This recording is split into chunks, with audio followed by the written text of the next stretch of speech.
So for those of you who don't know me, my name's Douglas Van Bossett. I'm Jordan's thesis mentor. I came to know Jordan last fall when he took an advanced product design course for me. And through some conversations we had in that class, he came up with this idea that he'll be presenting today. And I have to say, it's pretty amazing how far it's come. From the initial little spark of an idea to a full-blown master's thesis. So I'm proud to call Jordan one of my students. I'm interested to see what he'll be presenting to us today. Thank you. So for the last couple practices I've been doing over the last 2 weeks, I've always had this thing where I'm talking to myself or one or two individuals saying, I'm so excited that everyone's here today. Finally, I get to say I am very excited that I get to see all these faces here. I'm super excited to share my research. I've been working on something called the Lean Design for the Developing World, or the LDW method. And as Doug alluded to, we started a conversation about our interest in design and what we felt we could really make an impact in the literature. We shared this common passion for design for the developing world and approaching the challenges that are present in the developing world from a different perspective. I want to ask everyone to please hold the questions till the end, as Dr. Lucena mentioned, and I'll be happy to answer any questions regarding the research or design for the developing world in general. So first, the motivation. This was a very long process. While I've only been working on this research for the last 5 months, I've been working on my definition of what I feel the engineering profession is and what engineers' duty to the human population as a whole is.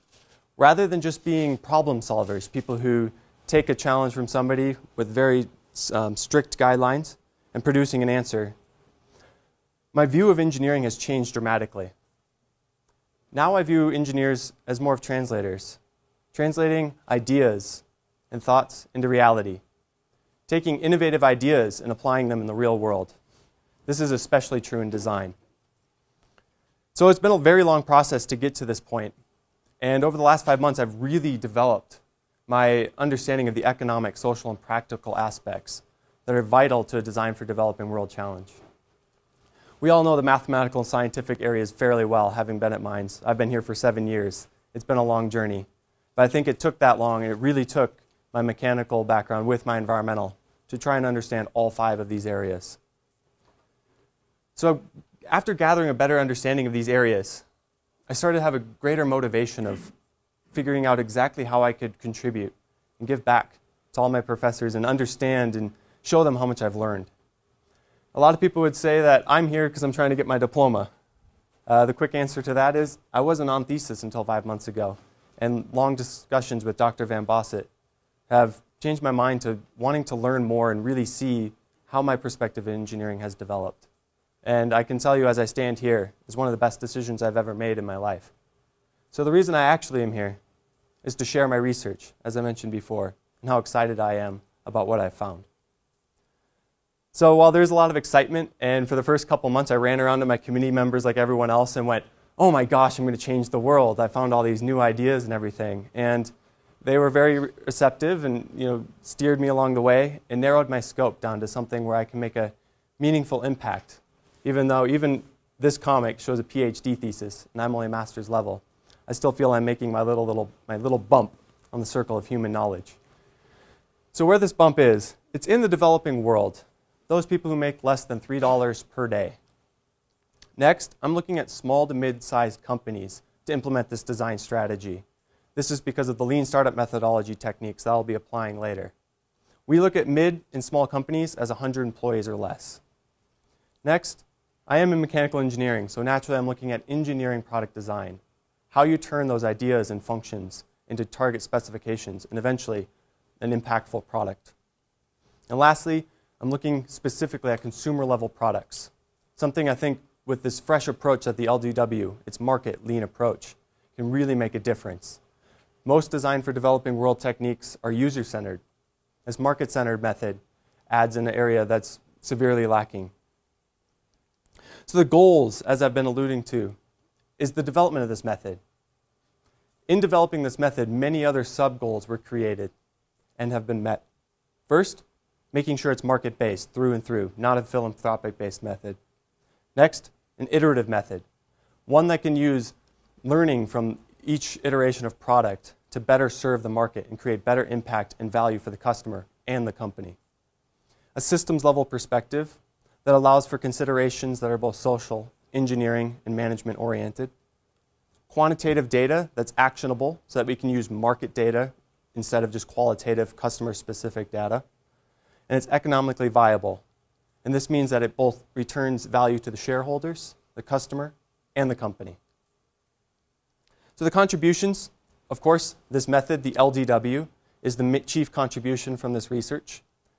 Following those same goals, there are some sub-contributions that were given, such as a definition of key terms from the Lean Startup methodology adopted into engineering. 3 testable hypotheses that allowed for educated learning and actionable metrics to be used in each iteration. Reduction in the initial design investment, something that's always a goal in systems engineering approaches. Tools to leverage this quantitative data from decision-based design and other engineering product design methodologies. A method that generates profits for the customer and the company. And lastly, as is required in any design for developing world approach, integration of engineering and social concerns. So I want to quickly show the method up here, and so I know some of you have handouts so you can get a better view of this method. This is the LDW laid out in a somewhat different framework than you would traditionally with step 1, 2, 3 in order. We actually start in the middle and go through the product concept and deployment stage from initial concept to a hardware product, which is an MVP or next generation product. You move up into validated learning, which is step 2 of the LDW method, and you go through and test each of the 3 hypotheses. And finally, come down to decision-making stage, where you decide what's going to be done with this iteration of product. Will it be continued, canceled, changed? We'll go into further detail on all of these steps in a few more slides. But I wanted to throw out the form of this method so you can keep it in mind as we go through the background. So how was this method developed? Well, it's a very complex question. It was not an easy thing to bring all these ideas together. But I think one way that we can try to explain it is there's 4 key areas in any design method. Identifying what needs to be designed or enhanced, designing that product, making it into a real-world product, deploying it into the target market, and reviewing how effective that product is at meeting the goals set by the design team. As you can see, there's 3 different methods that are existing in the literature and the novel LDW, Lean Design for Developing World method. HCD is a user-centered method that has been co-designed by IDE and IDEO. Lean Startup is a method that's used in Silicon Valley for software engineering product development. And engineering product design, which is representing such areas as decision-based design and systems engineering. So first, let's go in more detail about the Design for Developing World method, HCD. To do this, I first want to define what is developing world for the scope of this research. We are looking at those who make less than $3 per day, and even more specifically, those who live on less than $1 US per day. So naturally, what we're seeking to develop, if this is our definition, is economic development. While this is fairly narrow, it creates a very actionable number and metric for engineers to act upon. While it can be argued that dollar signs does not represent quality of life, it can be proven that when you increase income and economic profitability and develop the amount of money people make per day, you can see tangible impacts in health, such as child death rates. And you can see quality of life indicators rise as well. While this is not a direct correlation, it is a very strong causation. Next, the question of why we want to focus on the developing world has to be addressed. There are many ways that you can approach this. I think there's 3 main reasons why I feel that it needs to be addressed. 1, I think engineers have an ethical obligation. 2, I feel that engineers are looking to improve humanity with their designs. And what better place to do it than where the most resource-poor individuals are? And 3, there's tremendous market value that is largely underserved. Trillions of dollars that can be created for both the people in the developing world and for the design team. Next, I want to touch briefly on the Lean Startup methodology. This is a software development tool that has been very popular over the last decade and really well defined over the last 3 years. And it's been used by great companies such as Dropbox, Facebook, and Groupon. Very innovative companies that try to serve their customers as rapidly as possible and increase their function sets. As you can see, it's very iterative in nature, and the goal of the Lean Startup is to go through this iteration as quickly as possible. While it is very bubbly and nice and has nice, easy words to understand, a lot of the techniques to be able to apply this to hardware engineering will have to be adapted from engineering product design. as software and hardware are very different challenges for a design team. Next, I want to go into engineering product design, specifically decision-based design. Decision-based design will contribute two key tools to the LDW. First, decision-based design will allow application of utility theory in comparison to a target value when looking at the three hypotheses in the LDW. And second, decision-based design looks at three key areas on balance: the product being delivered, the context in which the product is delivered, and the consumer that will be using the product. These three areas are going to be key to effectively serving those people in the developing world. Next, I want to go into systems engineering. And systems engineering is vital to apply to a market-based method, as it provides a top-down design method that integrates both management and engineering concerns very effectively. Additionally, as you can see in this figure, systems engineering can incorporate many considerations, such as growth potential, suitability, and political and social feasibility. These are all going to be vital in the development of a developing world method. So as I alluded to in that last slide, we need a very powerful top-down, well-thought-out method. So how do we get that vision, that top-down method, and what does that mean? Well, a top-down method means that you can look at a problem as a big system and slowly break it down into smaller subsystems and tackle each challenge and then bring them back together. How I look at a bottom-up method is you look at a specific aspect or function and build from there and build out from each area. Now, looking at a design for developing world context, I think of a bottom-up method as looking at a puzzle from underneath. It's just going to be cardboard. It's going to be hard to see the big picture, even though you can see the pieces very well and you have well-defined borders for each one. But understanding the big picture is going to be very difficult. In the developing world, where there's so many considerations, if you use a top-down approach, not only do you see the pieces and how they may fit together, but you can see the overall picture as well, even if there's some areas that still need further refinement. This is an analogy to show that in an area that's as complex and dissimilar to our own as the developing world, a top-down approach can allow for insights that are not possible in a bottom-up. So in defining this top-down approach, we also have to look at, do we want to use a market-based or philanthropic-based solution? I think you've all known that I've already mentioned the word market-based many times in context of the LDW, and so you already know which one I've chosen. But I know some of you might be thinking market-based is the mean people, looking solely for profit, looking solely to take advantage of these resource-poor individuals. And the philanthropic, the do-gooders, the people going in there for reasons to improve humanity and for intrinsic reasons. I see this as two false outcomes. I think market-based and philanthropic approaches are just approaches that allow for various tools to be leveraged and give you different actionable data.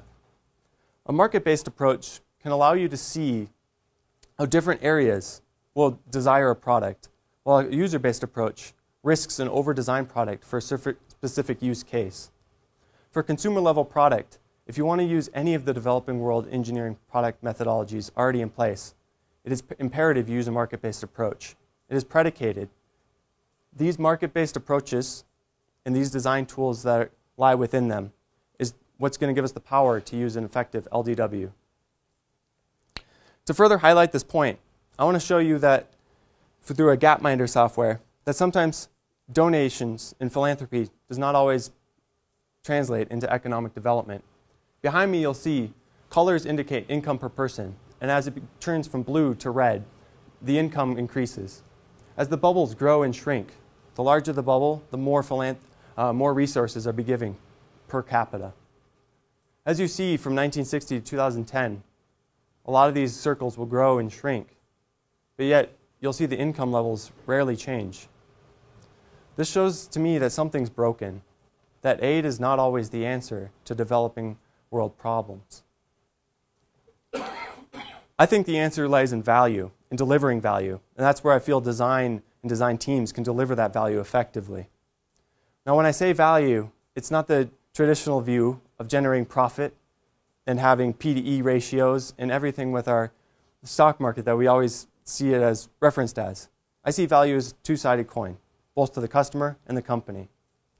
In the developing world context and moving forward with the LDW, we will never sacrifice these levels of value for the customer, where our products that are designed will always deliver 100% return on investment, or ROI, for the consumer in 1 year.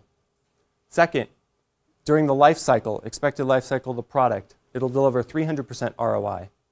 Therefore, we can assure that there's always value being delivered to the customer. We'll show a couple examples of how this can be achieved, and the company can still make profits later on in the case studies. So before we go into more depth on each stage, I want to define a few key terms. I circled them here. That 3 hypotheses, the MVP, pivoting, and persevering. All these terms are adopted from the lean startup methodology. These terms have been left with the same names to allow for an easier application of the LDW for entrepreneurs who want to operate in the developing world. While some of these terms could be adopted with engineering terms, I felt it necessary to use these terms that are familiar to the entrepreneurs to enable easy access to this method. So first, the 3 hypotheses. The value hypothesis and growth hypothesis come from the lean startup methodology with some slight adoption tweaks. The impact hypothesis is a novel hypothesis to the LDW method. As you can see, the value hypothesis tests if a product can deliver sufficient value, both to those customers and the company. The growth hypothesis looks if there's drivers for growth in the market, and there's potential for large growth over the next few years, something vital to a startup organization. And lastly, the impact hypothesis will measure if there's a net positive impact on both the consumer and the community. Next, I want to talk a little bit about the minimum viable product. Behind me is a Venn diagram that shows the 3 key areas that contribute to the generation of a successful MVP. While the name may suggest creating a product that has a minimum feature set so that you can make a cheap product and sell it to a lot of people, high volume product, this is not the goal of the MVP. The goal of an MVP is to allow effective learning and entering a learning iterative loop. By balancing the learning, the speed, and the focus, you can avoid some of those pitfalls, such as premature optimization and iterating towards failure, or overextending your resources. As in a startup, there's often resource-limited environments. Now, you can tell that I like the Emperor's New Groove, as I have this Kronk theme. The pivot is a product that is fundamentally flawed, where the vision is incorrect, where one of the hypotheses does not meet the target value. Now, does this mean that you must cancel the product and that your vision is completely incorrect? No. It means that you need to leverage the learning from the MVP or whatever generation product you're on to better define your target market, your value delivery. When you pivot, you have to re-enter step 1 at the value, growth, and impact hypothesis redefinition. A perseverance, in some ways, is the antithesis to a pivot. It's a successful product. The vision is valid. Your hypotheses are all meeting their target values. This doesn't mean that you just let the product continue on the shelves and sell as is. There still might be optimization. You still may need to leverage engineering product design methods that allow for effective optimization and tweaks to the product. And therefore, you might re-enter step 1 at a few steps along the way. So before we step through the method, one step at a time, I want to introduce a fictional case study with the Sol D. The Sol D design team is looking to transition Nigeria from dangerous kerosene lamps for lighting their homes into solar light bulbs, much like these I have in the front of the room. I'll begin to hand these around as I introduce the next case so everyone can look at them. The Sol D team is using this data as generated from the United Nations and looking where they can deliver effective value by ridding the need to purchase kerosene fuels and also create a meaningful impact on the people in Nigeria by getting rid of these dangerous open flame lanterns. I'm going to use a video from the Acumen Fund and an Indian woman who has one of these solar lanterns.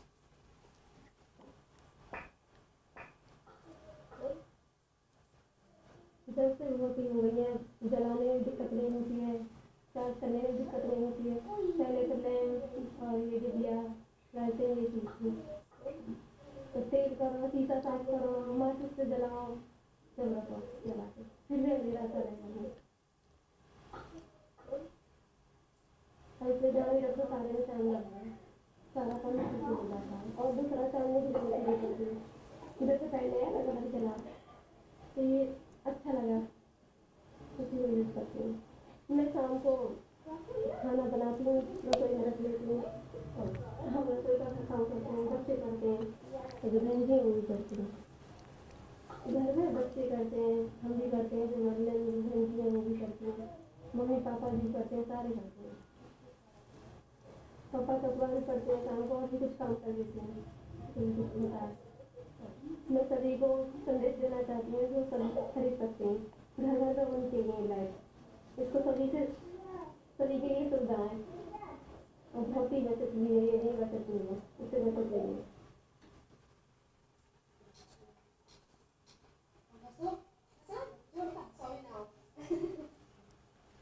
So I like when I see the children's faces light up when the light hits their faces. But right before that, there's a very important point that that woman made. This product saves you lots of money. By using this solar lantern that can be recharged during the day, no longer do they need to buy liters of kerosene fuel every single day and light multiple lamps. This creates a very visible value delivery that can be brought to the people in the developing world and generate a profit for the companies designing these products. So we're going to go through step one very rapidly. And the idea of step one is your traditional engineering product design. You want to turn ideas into products. First, we look at customer needs analysis through aggregate customer needs, looking at getting quantitative, qualitative data. You begin with a discrete choice analysis to get customer feedback, point of sale feedback, which you use to generate a demand model.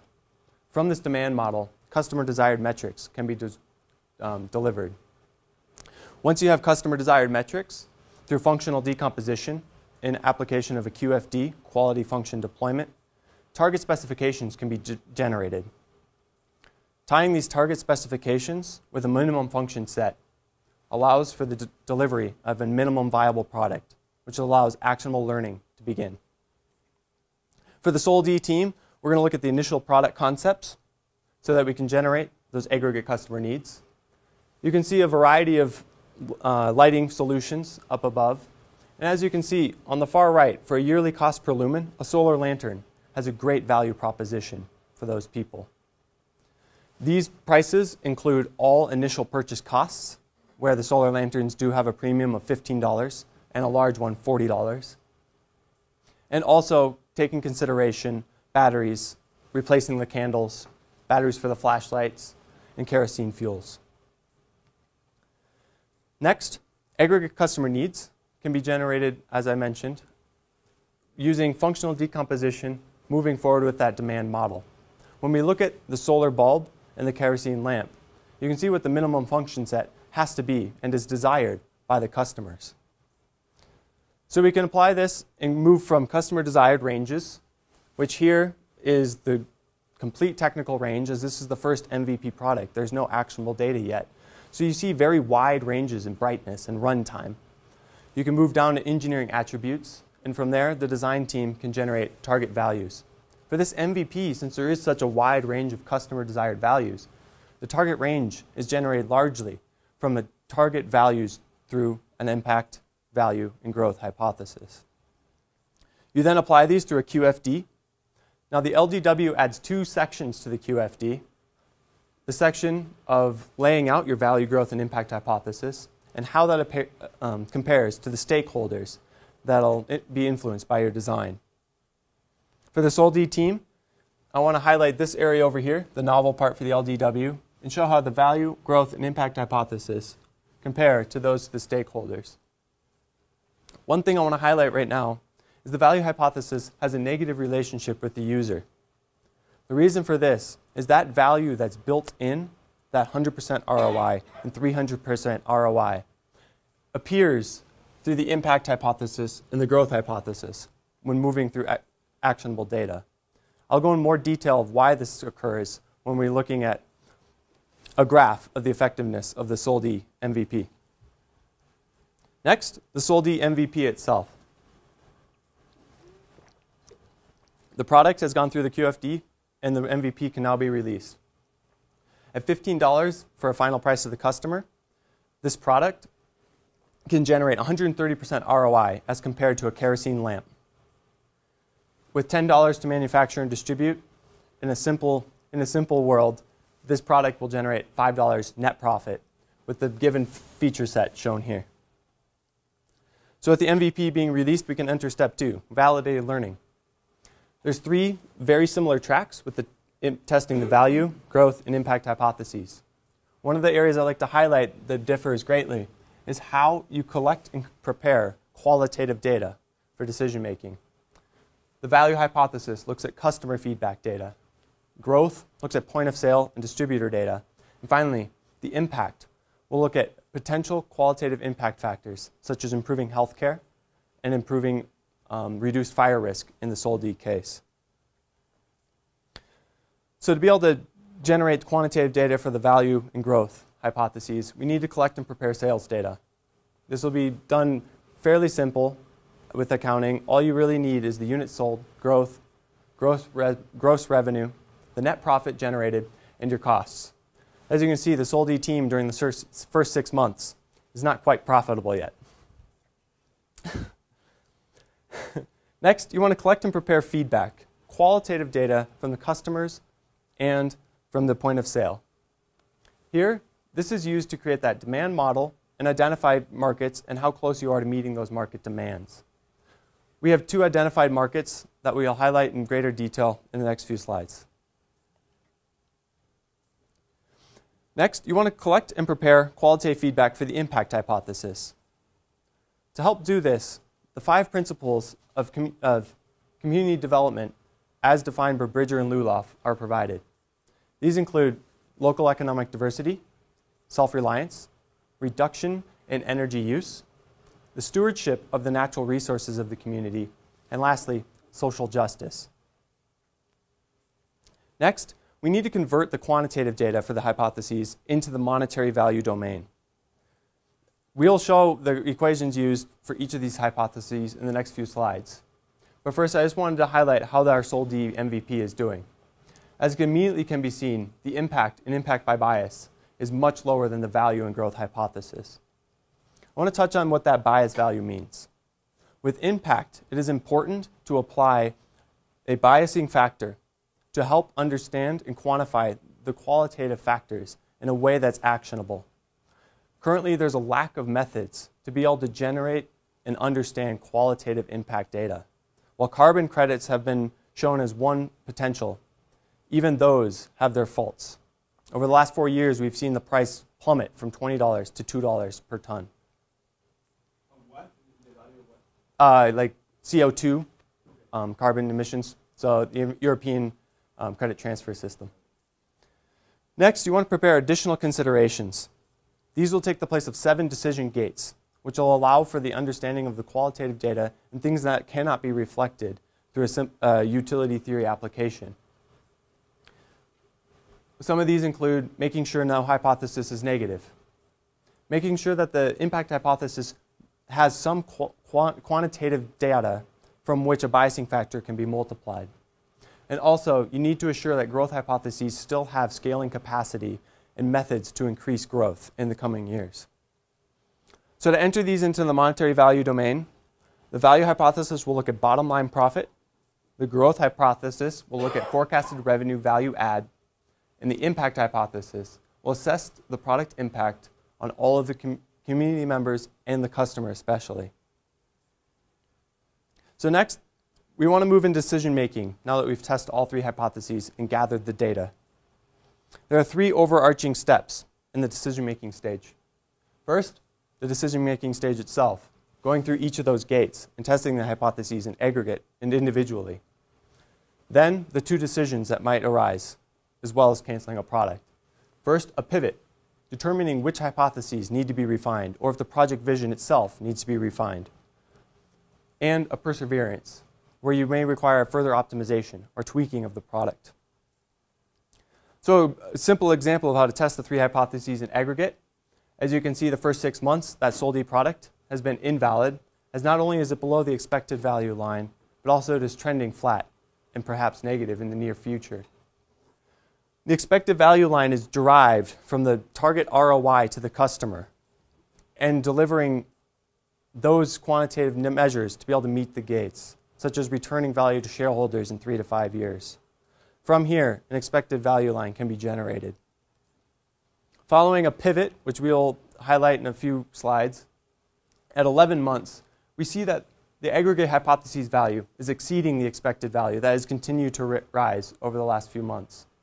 Additionally, it is trending further upward and sloping faster than the expected value line. You also have to test them individually, and this slide shows you very visually why that is needed. Here you can see that while the growth hypothesis and value hypothesis are very near to the expected value and very close to both being above, the impact hypothesis, even when biased, is lagging greatly. Therefore, the design team, through a pivot, will have to address and create a new impact hypothesis to have a viable product. Following that pivot, you can see all 3 lines are over the expected value. The impact is more in line with the growth. The one hesitation on this slide is perhaps there's too much value being generated for the company, and some should be given more to the consumer to increase that impact in growth hypothesis. We'll show how. So next, we need to determine if the hypotheses meet the target value qualitatively as well. There are those 7 gates I alluded to earlier, but I want to touch on these different time gates, such as 1 month, 6 months, and 3 to 5 years. A consideration for the design team in 1 month is if the impact value turns negative. That is something that needs to be addressed immediately, and the product must be stopped being sold. A 3-month consideration might be if your growth has suddenly halted or your value is dropping dramatically. A 6-month consideration could be looking at business cycle information. A 1-year consideration could be trends, looking at your aggregate hypotheses. And finally, your 3 to 5 year considerations can be, are you delivering value to your shareholders and to the design team and company? So now I want to show those pivots, the 2 pivots that show the growth become viable. We are going to represent 2 pivots, one that takes place at the 6-month time and moves forward to the 11th month time frame, and one at 12 months. First, I want to show where this data and this actionable information is being generated. Remember the DCA from earlier? Those 2 identified markets. The DCA allows for multiple markets to be identified at one time because it can avoid Arrow's theorem. Therefore, it shows preference and not just choice among the people, the company, or the point of sale and the consumer. So first, looking at the Sol D compared to the Sol D Lite, the first pivoted product. The design team decided to go for the Sol D Lite, trying to increase that impact factor. They were looking at a lower price point product that had slightly lower value delivery in the form of engineering specifications. And one thing I want to highlight in this graph, which you'll see in the next as well, is look at our customer desired ranges. They're much more defined in the second iteration than the first. This is the power of a lean iterative method. Quantitative data that can be leveraged very quickly. The second pivot, which will take place at 12 months, the Sol D Plus, looks at that second discrete choice market. Again, the desired values are very well defined as in response to the distributor feedback. So in summary of the case, sorry about that, we have 3 products. The Sol D, the MVP product, represented in blue. The Sol D Lite, the lower price point product, higher volume, which you can see moving in red. And the Sol D Plus, another low volume product, but higher price point, higher feature set. I want to take a minute to explain these spikes. These spikes are in response to the economies that are often in the developing world.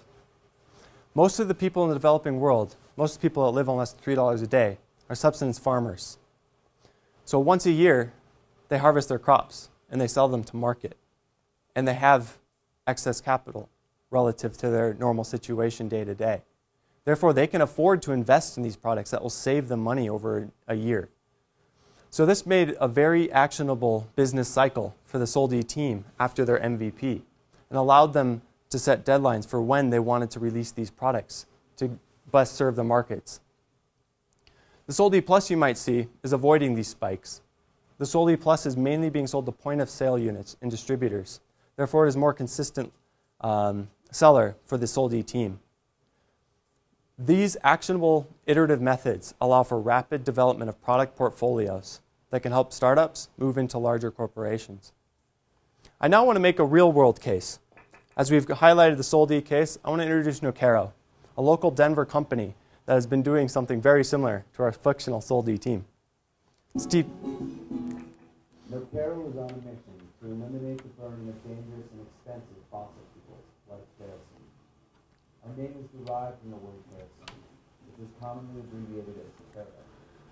We develop products for the 1.6 billion people who live without electricity and burn expensive and dangerous Kero during the night. This is our N200 model, and it's powered by the sun. Sunlight is captured by this solar panel and converted into electricity. Under the clear lens, 4 LEDs are powered by the battery. There is a high and a low setting controlled by this switch. The product features a rotatable design that allows the solar panel to be aimed directly at the sun during charging. During the night, the light can be directed as desired.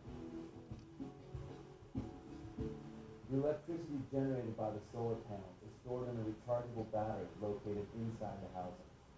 The battery is replaceable and can be accessed by removing the cover.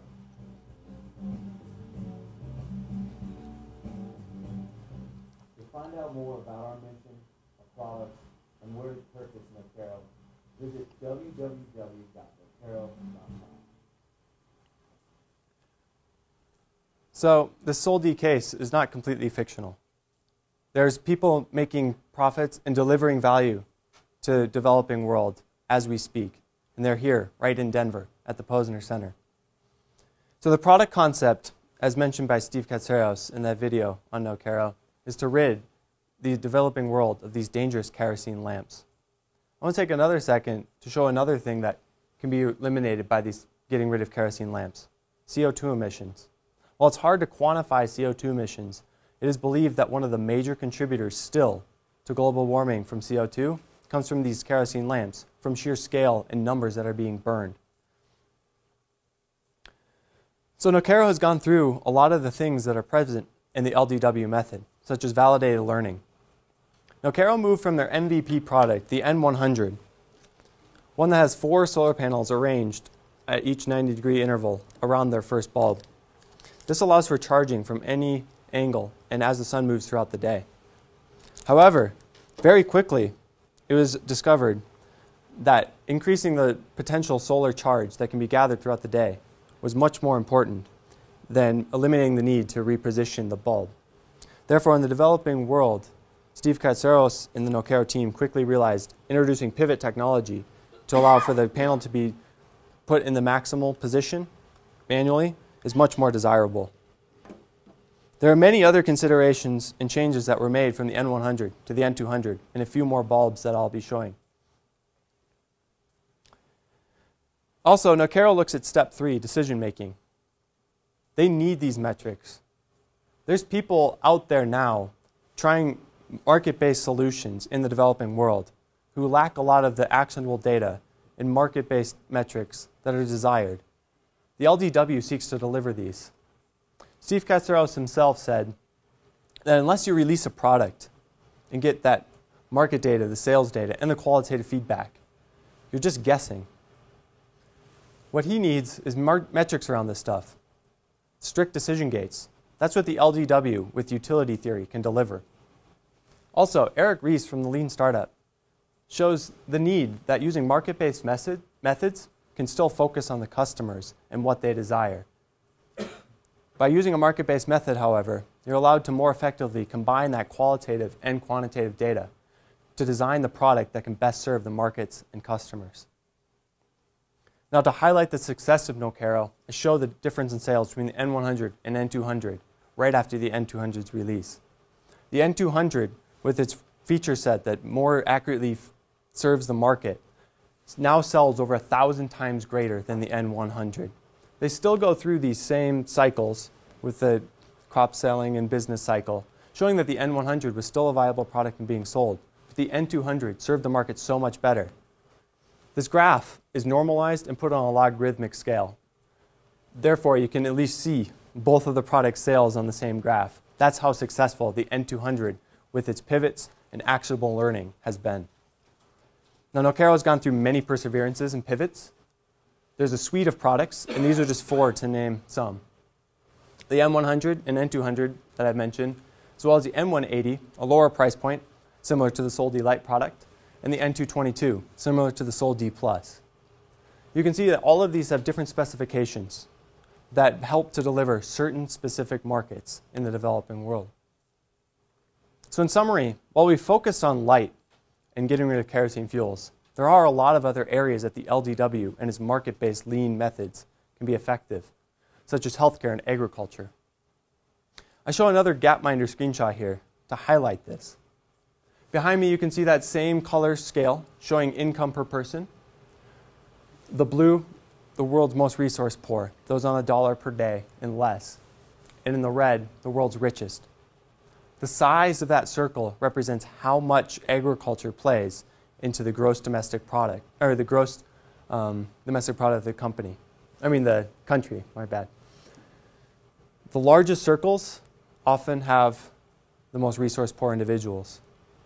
Agriculture is huge to these developing world countries, and there's great value add that can be given with effective designs. So in discussion of the method, I want to highlight some of the gates that were put forth by Paul Pollock in his book, Out of Poverty. Paul Pollock is the founder of IDE, one of the most successful and, I think, one of the most innovative companies for the developing world, who looks to deliver value to these people in the developing world. The LDW addresses every single one of these 5. The ones that I think are most important, and I think that the LDW addresses best, is not only the growth and scaling, but also that the positive impacts are measurable, and I think, even more importantly, actionable. The LDW has some key contributions. 1, it reduces initial investment time through leveraging those lean startup techniques and that rapid iteration. This works very well with systems engineering, where the goal is to eliminate that initial design investment and to understand and make sure that once you invest your time, it's with the sufficient data. Next, with its market-based and quantitative approach, it allows for actionable data to be generated, both in market form, quantitative and qualitative form. And lastly, applying lean startup in a hardware environment is something novel to this method and is still being worked on by people in industry, but applying it into the developing world is completely new. Of course, there is some future work. A lot of this works on expanding that applicable scope outside of just small and mid-sized companies. Also, the LDW could see potential value delivery in the developed world as well, enhancing that interaction between the 3 hypotheses and understanding how they work together and sometimes work against each other. Better quantifying impact and finding ways to make actionable data out of impact variables. Applying it to more cases outside of Nokero and other lighting technologies. Applying this method in engineering education, where there can be learning both for the students and enhancement of the method at the same time. Because of its rapid iterative process, this is a method that should be able to be used within a semester or year-long course. And lastly, refinement of utility theory and decision-based applications, making it no longer a linear utility function to allow decision-making to become more automated.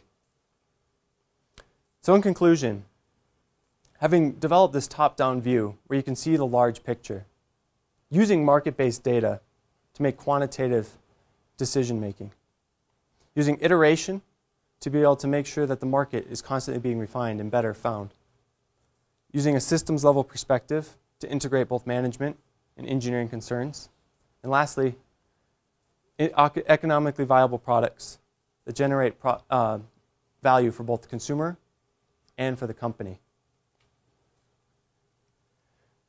When you can see the top, you can put the pieces together, and when you have a strong vision, I think that the LDW can be very effective. These people in the developing world are not victims, they're customers. They're trading partners. We need to see them as equals, and we need to start treating them as equals. What better way than using the most innovative methods that we have in engineering to deliver the most valuable products possible? So with that, I want to thank everyone who's here today. I also want to thank Nocero, DREV, and Acumen Fund for speaking with me and sharing their ideas. I want to give a special thanks to all of my committee members, as there was many times I ran into their offices when I knew they were trying to get home to their kids with some question that was very abstract and big thinking. And they've done a great job of narrowing my scope, while at the same time keeping my mind open and able to accept new ideas. So with that, I'd like to open up with questions. And I have 20 seconds early just for you, sir. Wow, that was... I am impressed that you went through all these slides in less than the allotted time. So it was hard. I stuttered. So we got, it's 1:20, we got about 20 minutes for Q&A. So I would like to give priority to the committee members.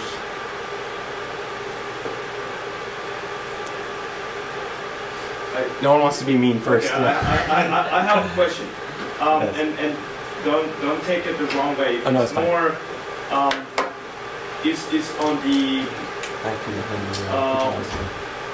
on the order of the hypothesis, yep. Which of course drives the way this model is built. So that value, growth, and impact. Yep. And I was thinking through my evil mind that you could propose a product that initially delivers high value both to the company and to the community. And I was thinking something, say, drug related, something that is very addictive, something that has a lot of profit margin, something that both the community wants and the sellers want to sell. And then you move into the growth, and then of course there will be more growth, there will be more desire to grow that kind of product.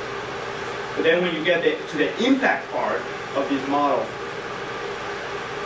is when people begin to realize, wow, this kind of product that we introduce in our market is highly addictive. It has all these negative consequences for our youth and our health system, etc., etc. But now there are so many interests already fixed. The sellers making money, the people who became addicted, wanting to keep the product in the market, and yet the impact is negative. And once you build the feedback loop, you won't be able to get rid of the product. Yeah. See what I'm saying? Yes. So, can I answer now? Yeah. Okay, cool. So how I'd answer that is, first, the order is simply to highlight the novel impact. The value and growth are established in the lean design, the lean startup method. Yeah. So on each iteration, you look at all three hypotheses. It's not something where each iteration you look at one. It's something you look at both in aggregate and individually. So as I mentioned in the one slide where I was looking at timescales, a negative impact hypothesis is something you monitor at all times, and as soon as you get a month of sales, or at all times. At all times. Oh, okay. It's one of those things where it's one of the gates. If you fail one of the gates, it's immediately predicating a pivot. So if you have a negative value, and as you mentioned in this example, a negative impact, yeah, it's immediately requires a pivot. So an iteration for the LDW in the Sol-D case would be a 6-month time frame. In real-world applications, that's been shown to be an adequate time. So if it's that addictive that it gets ingrained within 5 months, that's a heck of a product. But If it's something that can be seen within a month and pulled off, then it would be addressed within that 6-month time frame to re-release the product. So because of the rapid iteration, it can quickly highlight if one of them is negative. That's why it's built into the method. Okay. Does that address the question? Mm-hmm. Okay.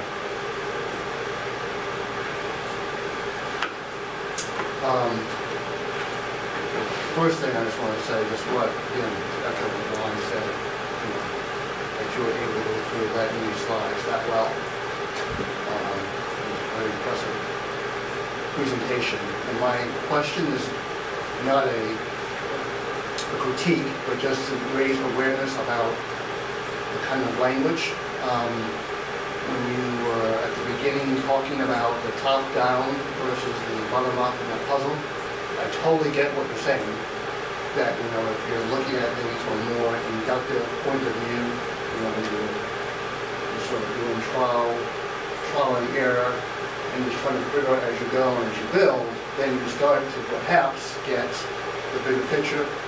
I think in social science, perhaps some people who hear the term top-down, that's an immediate sort of red flag that this is something that's being imposed yet again, even though it sounds like it's really great for these people.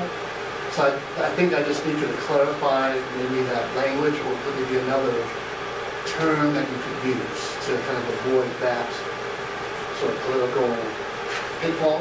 Yeah. I know what you mean, so I know that you don't mean that, but I would worry that someone would hear top-down and think, oh, here's yet another do-gooder approach coming to the developing world. So I just want to address that. Yeah, and exactly. That's why I'm very happy that you and Juan are both on the committee, because of those in systems engineering, top-down and bottom-up are very common terms.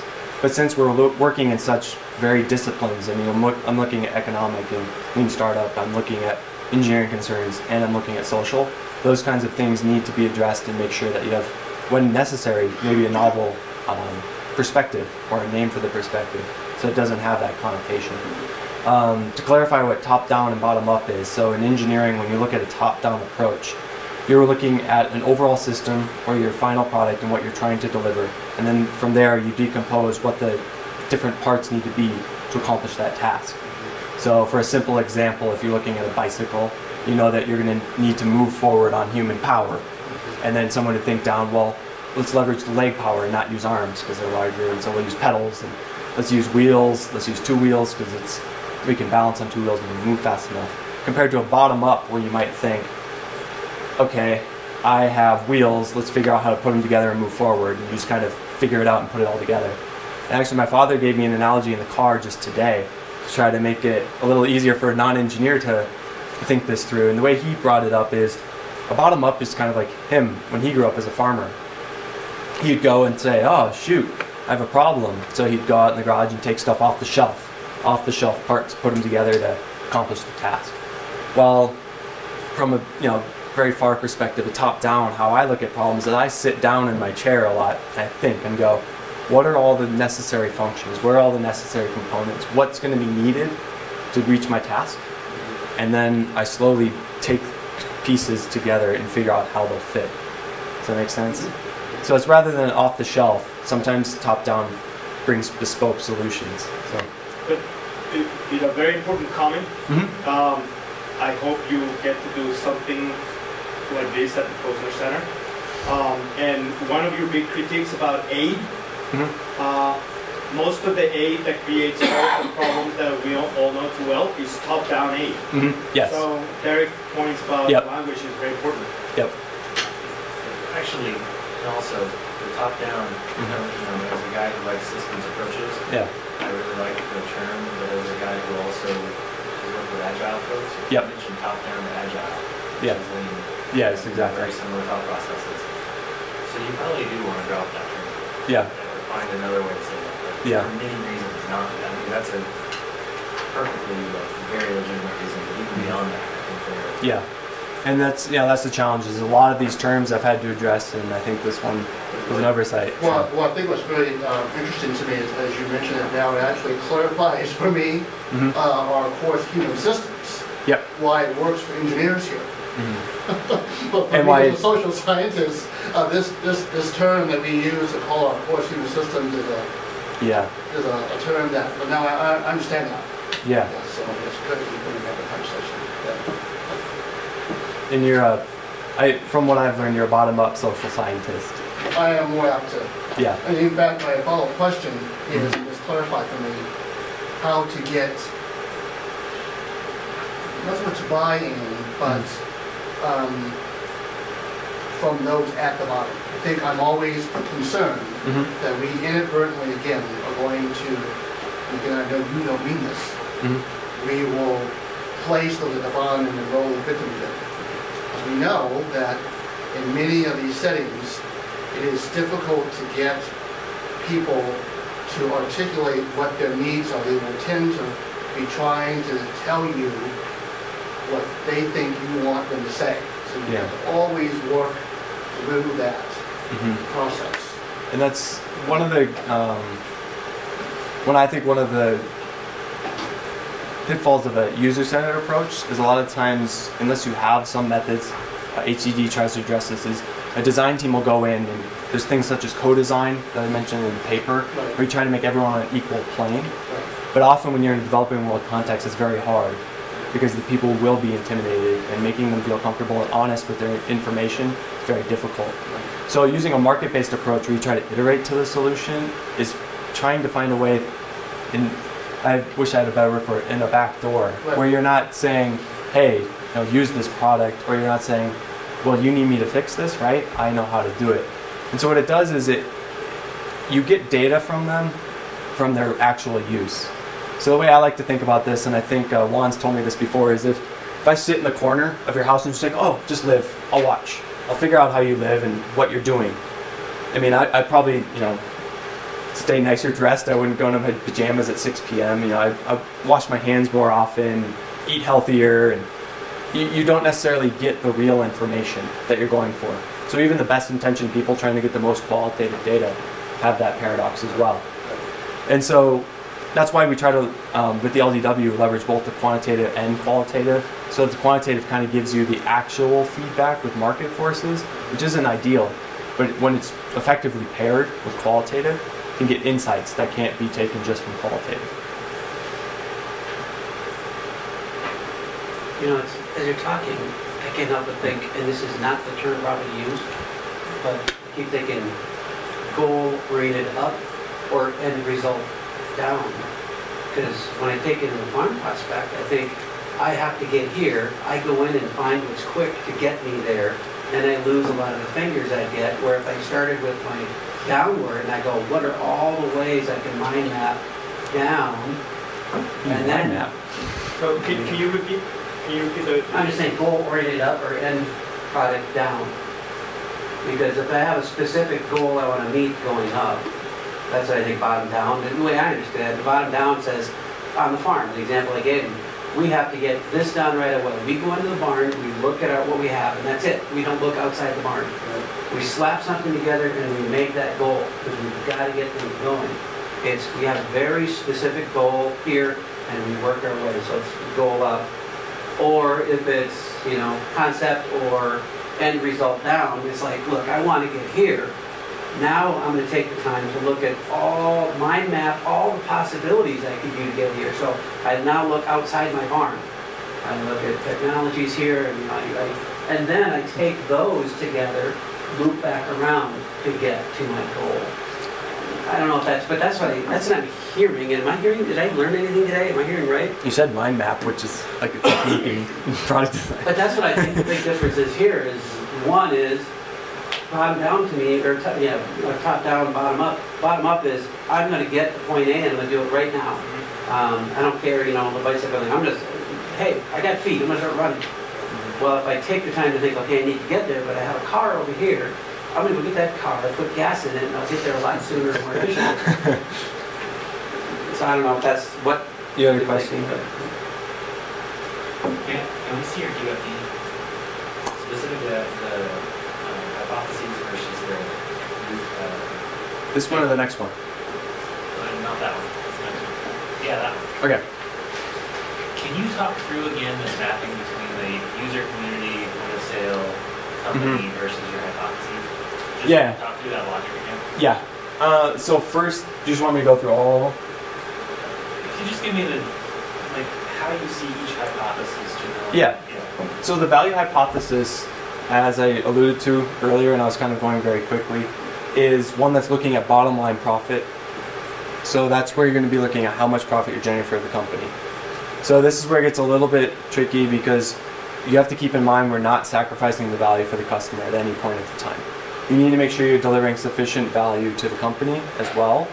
But if you can't deliver sufficient value to the company while maintaining that to the customer, it's an inviable product. So how you do it is you're looking at, you want to maximize your value here. However, it is negative to the user up to the point where you're at 100%. So at that point, you have to balance, do you want to give more, do you want to have more growth or do you want to have more value? So it's kind of that normal economic where your price point makes your volume change. So that's the one that's a little bit sticky. So yeah, the value, if you're trying to take all the profits and you look at solely value, that's how I look at these, is if you look at only one at a time, not if you look at the balance. So if you're looking at only at value, your point of sale and your company are going to be doing a lot better, while the community and the users will fail. And of course, this is short term, because if you maximize profits at the detriment to your customers, you're not going to be in business very long.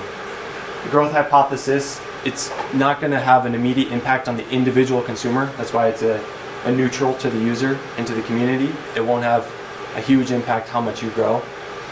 Yet with the growth, you'll generate more profits because you have more units being sold for the point of sale in the company. And finally, the impact will be a positive to the user because you can give those positive impacts, positive to the community, generating those positive impacts.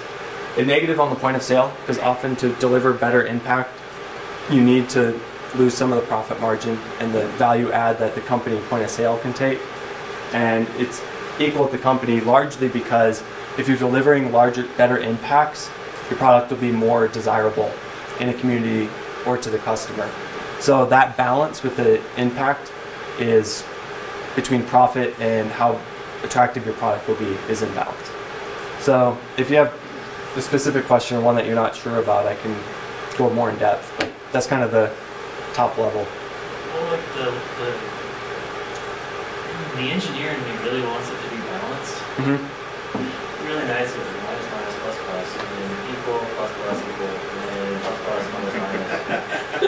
Really nice, you know, then you go, yeah, I was going to say, the value balances the impact and the growth kind of helps everybody. Yeah. And that's really, I really want it to be when I look up there. Because I remember when I was in your office and we were talking about this, you left and you're little. So I guess that's what you... Yeah, that was... that was far. Yeah, I'm still kind of left there. The way you're actually measuring the impact hypothesis, though. Yeah. So for this case study of this carbon credits, so you go, okay.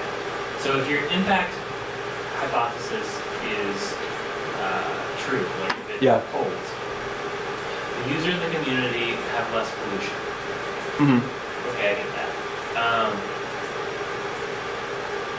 The metric you actually use for your impact hypothesis in no way actually affects the point of sale, does it? Because you're just tracking carbon. In that example, yeah. So I wonder if that's minus is valid. And then in your growth hypothesis, you're tracking top line, so basically deployment, how many of these things get out there. Which, if you have this balance between your value and impact hypotheses, how is that? You question the minus of the point of sale, should it be an equal? And now you moved on to the growth. Yeah, now on the growth, I'm just generally not sure how to think about the growth. The value seems obvious, and the way you describe the value hypothesis and that logic seems right. I'm struggling with the other. What's the problem with the growth? I see your point on the point of sale impact, and I think if I go through the Nocaro data more, I can get a quantitative answer for sure on it. For the fictional case, this is how it came out, how they would play when I would play with the metrics. But I think it could have been a case basis. It was close. I mean, as you can see, the impact is kind of a lower value and it's harder to do. That's why there's a biasing factor to try to quantify some of the stuff. For the growth, what's your reservation? I the logic's just not really clear to me. I'm actually, I'll believe you that the logic's correct, but it's not intuitively obvious to me. Well, for me, the growth has no immediate impact on the user community from a bottom line perspective. I mean, it could on the community if you're selling to the same community, but you can't necessarily make that correlation. The growth is solely looking at how many units are being sold and how much you're getting out into the market. So it depends if you're looking at individual perspective or a group perspective. Maybe that's what I'm struggling with here. And for me, when I look at community, I'm not looking at, oh, is everyone in the community going to be doing better because they bought my product? And that's the only way I could try to correlate the growth. I try to look at it is each individual benefiting from the growth of the product? Each person, dollar value. Yeah, and then I kind of individualize the community to the person and how closely knit the community might become. I just felt if you do make a strong plus or minus to the community level for a growth, it'd be a very hard case to make to say, you know, have-nots, and it gets more social, so it's a little bit hard to make actionable metrics from. Okay, fair enough. So maybe clarify the language in your okay, so make it individual. Yeah. I saw one cringe. So if you go down 2 slides, yeah, that one. Yes. I'm glad you said that you use Nocera data. Do you actually use their data for every single one of these boxes? As in? No, I mean because you wanted to validate your system with actual data from an actual product. Mm-hmm. So if I heard you correctly when you were talking with Jared, you said I use Nocera data. Yeah. Were you able to? So for the Sol D, I did not use Nocera data.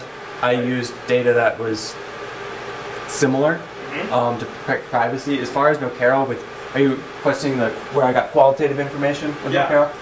So with Nocera for the qualitative, I went and spoke with Steve twice. So when I talked to him, we were trying to think if there was a specific person who represented the distributors or the point of sale, and he said, you know, everyone interacts with point of sale, and it's a very abstract environment. And then the way I defined it for Nocera and how Steve does it is Steve actually goes out to the sites. He returned from Indonesia, and he's gone and he's gotten feedback from the bulbs and seen how things are, and he uses customer data in that aspect. And then point of sale is every single person in the company, as they interact with point of sale, just keeping the ear open for the qualitative. So it's, in the Nocera case, it's on the ground, can represent the customer, and through the distributors and point of sales represents the growth. And then you had real sales. Yes, and then we had real sales data, and you know, I talked about how he got his decision-making process. So the root of my question is because, again, I hope you get to present this at the Posner Center. I imagine people getting excited and say, wow, this is awesome, but where am I going to get all this data from? Yeah. To be able to plug it into your method and be able to... Yeah, and so we don't have some magical method that, you know, gets the information out of every customer's brain. Right. What we represent is a discrete choice analysis, a tool to get customer data from decision-based design, which allows for preferencing rather than just choice. And so by using that, when you go and interact with customers or you try to get feedback from customers, you can get more actionable data than simply doing a survey or an interview with a customer with the product. So there's different levels of feedback data that you can get, and this method represents ways that you can try to get a wider spectrum than just a survey or an individual interview with some customer. So how does Arrow's theorem play into that? So, I can use a marker now. So everyone, you know the election example? Okay. So Arrow's theorem is trying to avoid this choice problem. Okay, so let's have... So this simple case is between 3 candidates in an election. So you have candidate 1, 2, and 3. And I'll leave room for the other one. And if you first look at it, you can say, oh, we got 45 votes, 30 votes, 35 votes. So if you look at something where you choose, immediately you can see option 1 wins, right? Does everyone agree? More votes? But when you take in preference data, you can look at a scale between how much you want certain people. So we'll do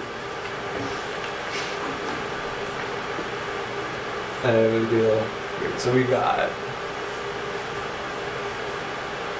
45 for number 1 votes. I think I tilted this scale. Let's see. 45.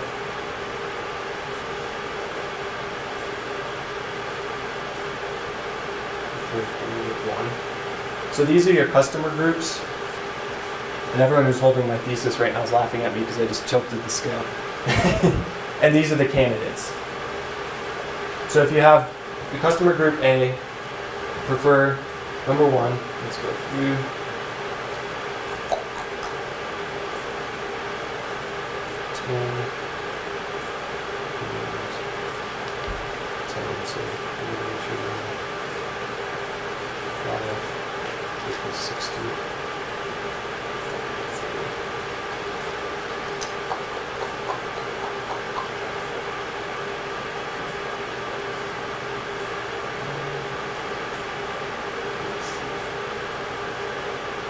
Those paying add 120? Is that what you're doing here? Oh, I didn't add that right to that. There you go. I'm very slow. And then 45, 45. Still receiving more. There we go. All right.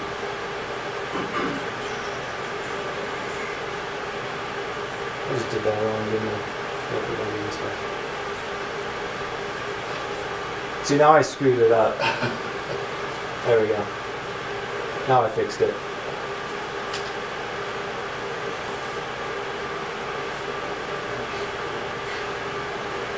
I hate doing that under pressure.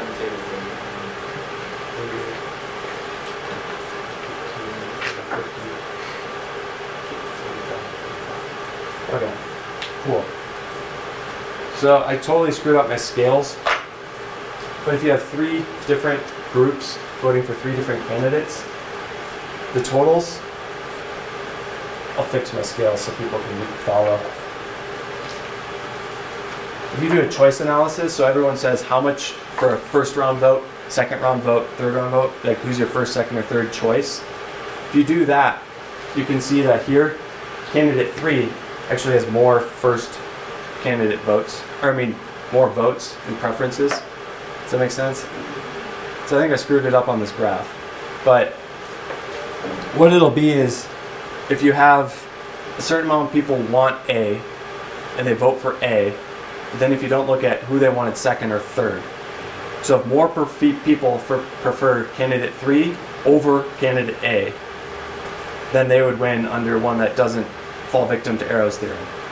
But if you're only looking at first choice, no one will see that preference. So if all the people who voted for 2 prefer 3 over 1, they'll go for, it'll look like they want 1 and they'll win. But if you look at that preference, all the people who voted for 3, all the people who voted for 2 might prefer it over candidate 1. Does that make sense? It's a lot easier to do in my head than on the board. I should have just done that in the first place. Yeah. So now Arrow's theorem, says there's a number of assumptions underlying it. So Yeah. your preferences don't change over time. Yep. And yet we know, interacting with customers, that they're not always aware of exactly what their preferences Yes. are, and they do change over time. Yes. And even when you ask the right question, you may say, "Oh, you know what? That's really important." Yeah. Yeah, I didn't think of that initially. We get some of these latent needs appearing. Yep. Okay, so how does that play into discrete choice analysis? So in my method, since we're using a linear utility theory line, a lot of those things are not yet put into place. So in my example with my DCA, you only have those 3 choices.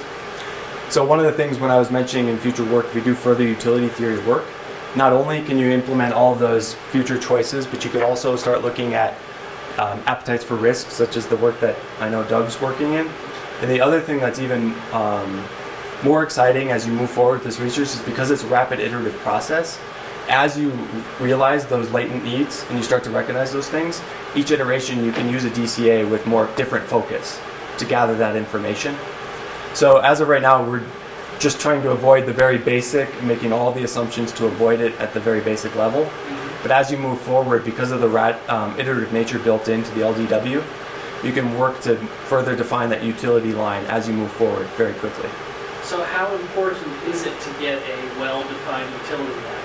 How good does your data have to be able to make this method useful? So it'll have to increase over time. So it's something that it depends how new your company is to the environment. So it's something that's not necessarily easy to quantify saying this is the most important or it's our end goal. It's something that needs to be a constant consideration.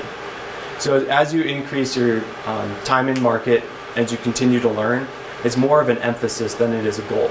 So each step of the process, each iteration, you need to emphasize and try to identify those latent needs using the methods. I think most companies would agree with the idea of sort of improving your process with every iteration. Yes. But the question is, you know, if your process is too fuzzy at the beginning, yeah. Okay, do you kill off your company before you have a chance to improve to a level where you can be successful? Is there something you can say about, you do need to understand things to a certain level before you even get into getting that first product out into the market?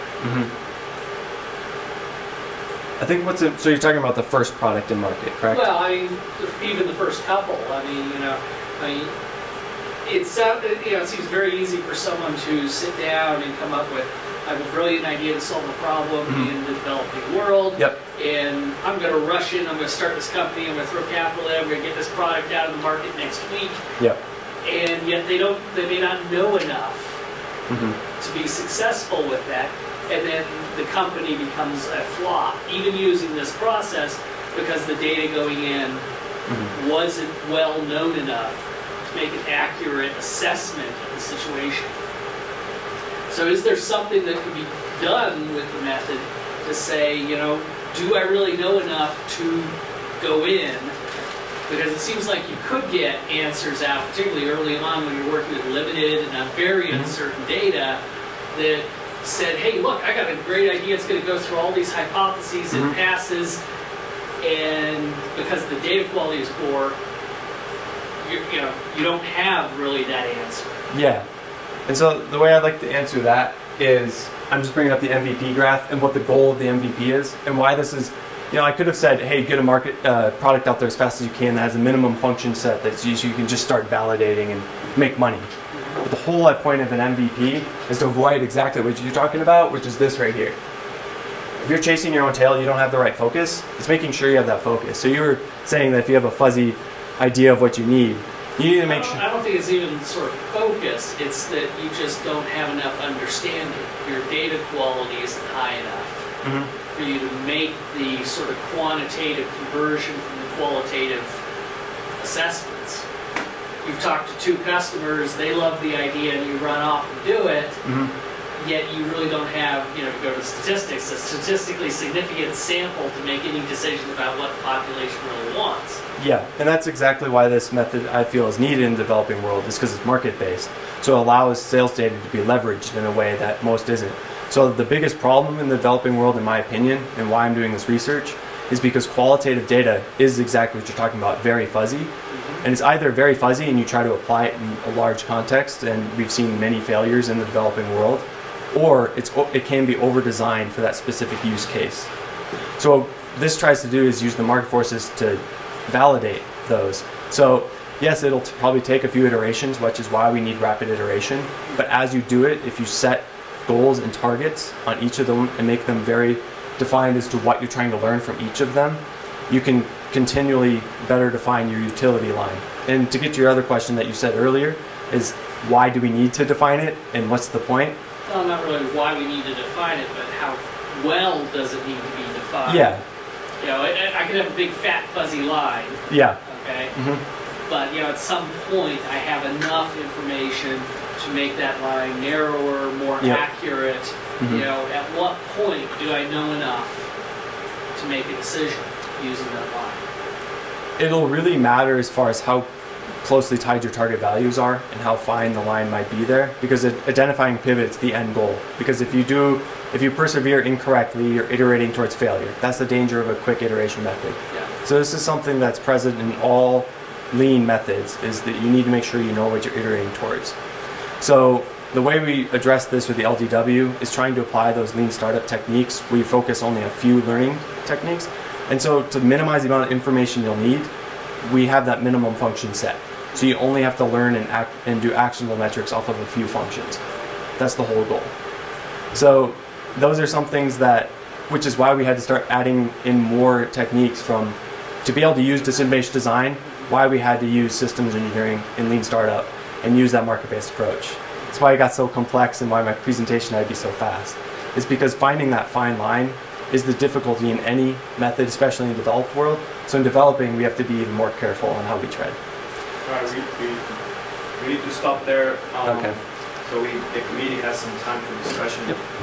I want to thank our guests and visitors for coming and attending, but now I have to ask you to leave the room. All right, thank you.